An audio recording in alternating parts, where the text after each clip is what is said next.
கருணையின் குமரன் திருச்செந்தூருக்கு அருகே ஒரு சிறிய கிராமம். அந்த கிராமத்தில் வாழ்ந்தார் வேலாயுதம். 70 கடந்த ஒரு வயதான விவசாயி.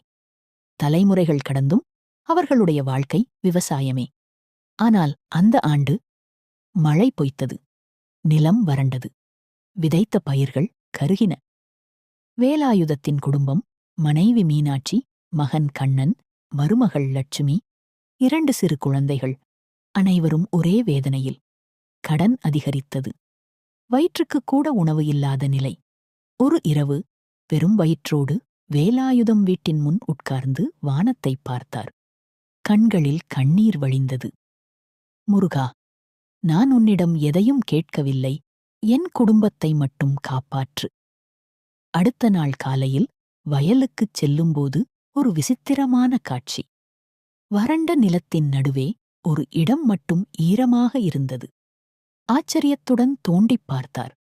அங்கே நீர் ஊற்றாக வெடித்தது. அதிர்ச்சியும் ஆனந்தமும் கலந்து அவர் நின்றார். அப்போது பின்னால் ஒரு இளம் சிறுவனின் குரல். தாத்தா, இந்த நீரை வீணாக்காதீர்கள். திரும்பிப் பார்த்தார். கையில் வேல் பிடித்திருந்தது போல ஒரு ஒளி.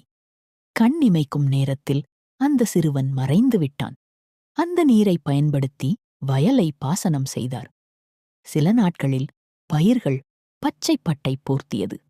சில வாரங்களில் அந்த நிலம் தங்க வயலாக மாறியது. அறுவடை நாளில் வேலாயுதம் குடும்பத்துடன் திருச்செந்தூருக்குச் சென்றார். முருகன் சன்னதியில் நின்றவுடன் அவர் கண்களில் கண்ணீர். நீ வந்தாய் முருகா, ஒரு சிறுவனாக எங்களை காப்பாற்ற.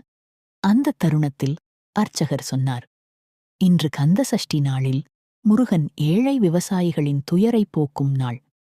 வேலாயுதம் புரிந்து கொண்டார். கருணையின் குமரன் எப்போதும் அழைப்பவரை கைவிடுவதில்லை. அன்று முதல் அந்த குடும்பம் ஒவ்வொரு பயிருக்கும் முன் சொல்லும் ஒரே வார்த்தை, முருகா, நன்றி.